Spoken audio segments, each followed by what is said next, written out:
Hello grade 11.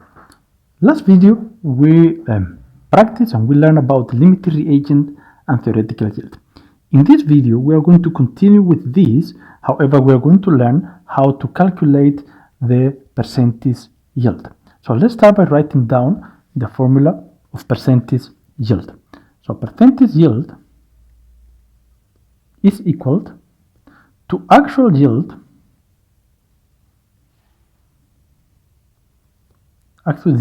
divided by theoretical yield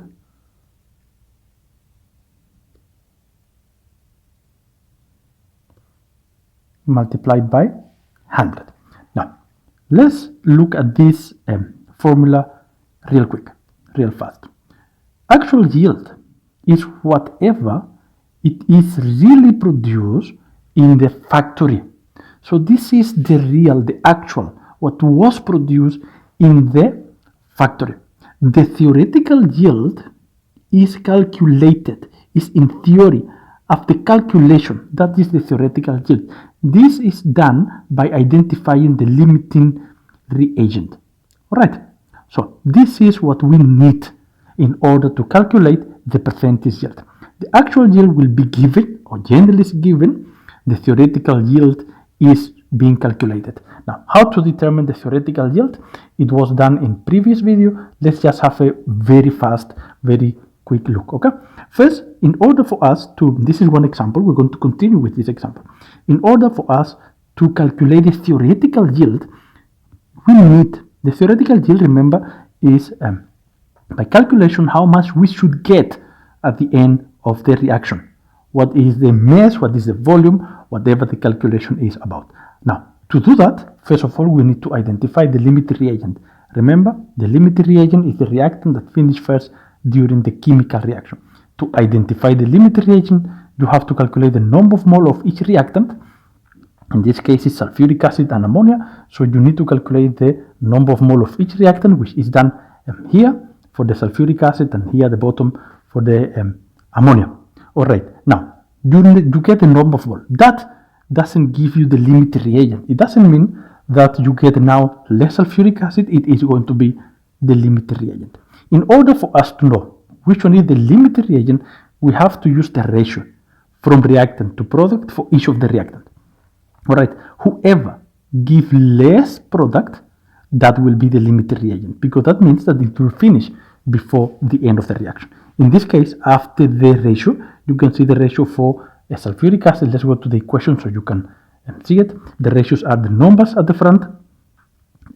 Remember, if the numbers are not shown, then it's 1. So in this case, it's 1. Here you have 2, and here you have 1. So the ratios are 1 to 1. So the ratio of the sulfuric acid to ammonium sulfate is 1:1, which means if you get a number of mole of sulfuric acid, that will produce the same amount of ammonium sulfate. In other words, if you use 1 gram of sulfuric acid, and this is a hypothetical example, you will get 1 gram of ammonium sulfate. You will get the same quantity. But when you use 2 amounts of ammonia, you will only get 1 of ammonium sulfate. Okay? So that is the ratio. And then using the ratio, we identify that the limiting reagent is the sulfuric acid.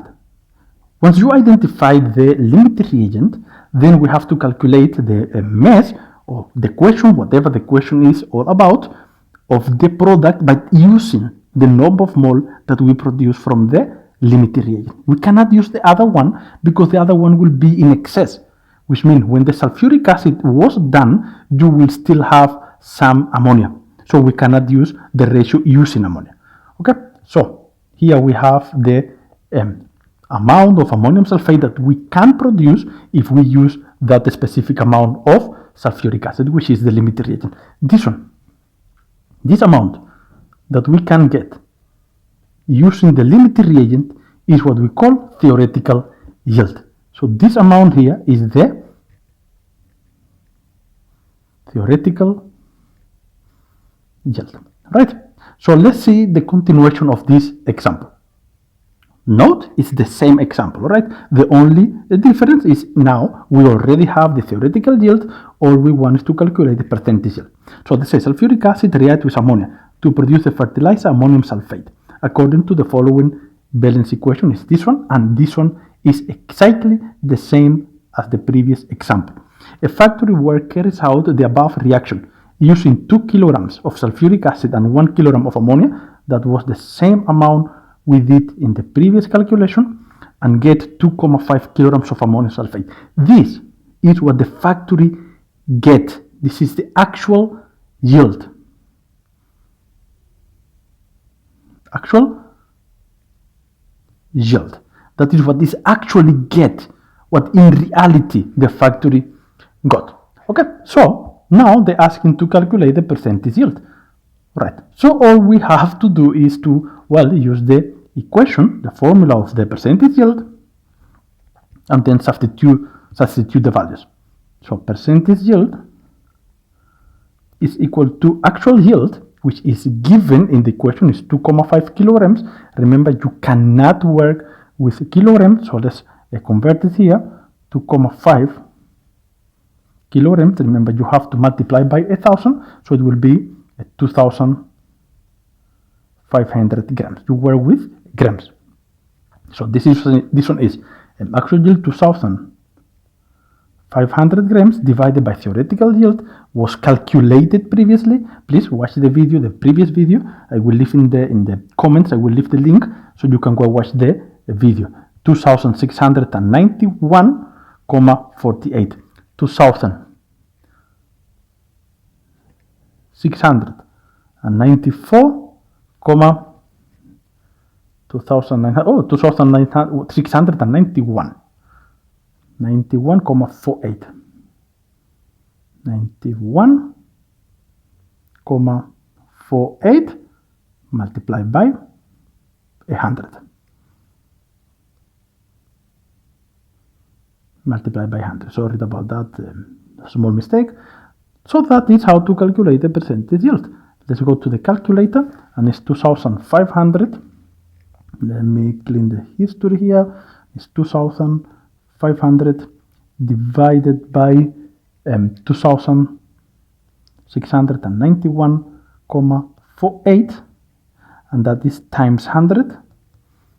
That will give me, or will give us 92.8856. We can round off to 2 decimal places.